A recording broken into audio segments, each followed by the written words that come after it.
When I was 27 years old, I left a very demanding job in management consulting for a job that was even more demanding, teaching.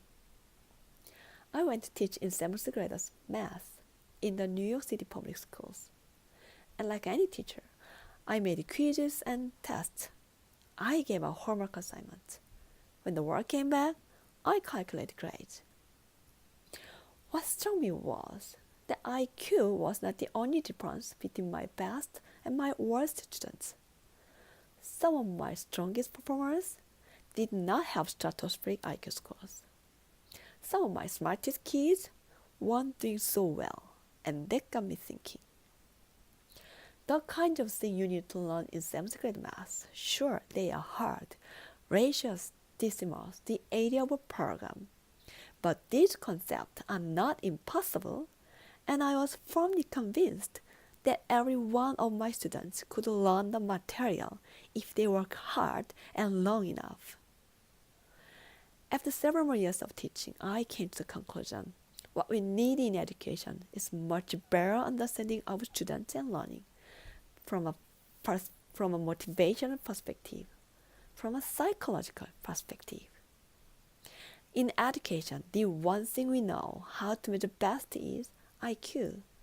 But what if doing well in school and in life depends on much more than your ability to learn quickly and easily? So I left the classroom and I went to graduate school to become a psychologist. I started studying kids and adults in all kinds of super challenging settings. And in every study, my question was, who is successful here and why? My research team and I went to West Point Military Academy.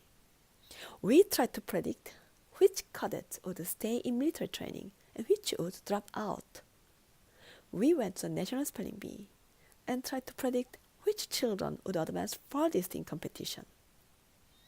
We studied rocket teachers working in really tough neighborhoods, asking which teachers are still going to be here in teaching by the end of the school year.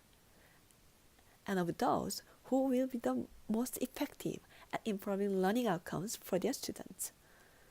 We partnered with the private companies, asking which of their salespeople is going to keep their jobs and who's going to earn the most money. In all those very different contexts, one characteristic emerged as a significant predictor of success. It wasn't social intelligence. It wasn't good looks, physical health.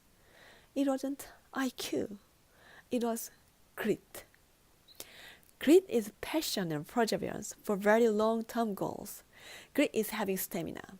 Grit is sticking with your future, day in, day out, not just for the week, not just for the month, but for years, and working really hard to make the future a reality. Grit is living life like it's a marathon, not a sprint.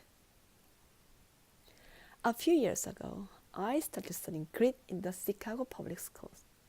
I asked thousands of high school juniors to take grit questionnaires and waited around more than a year to see who would graduate. Turns out that grittier kids were significantly more likely to graduate, even when I matched them on every characteristic I could measure, things like family income, standardized achievement test scores, even how safe kids felt when they were at school. So it's not just at West Point or the National Spelling Bee that grit matters, it's also in school, especially for kids at risk for dropping out. To me, the most shocking thing about grit is how little we know, how little science knows about building it. Every day, parents and teachers ask me, how do I build grit in kids? What do I do to teach kids a solid work ethic? How do I keep them motivated for the long run? The honest answer is, I don't know.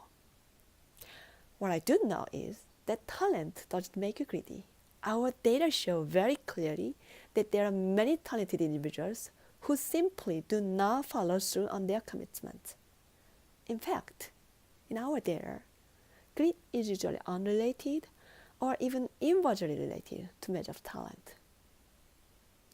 In other words, we need to be gritty about getting our kids greedier. Thank you.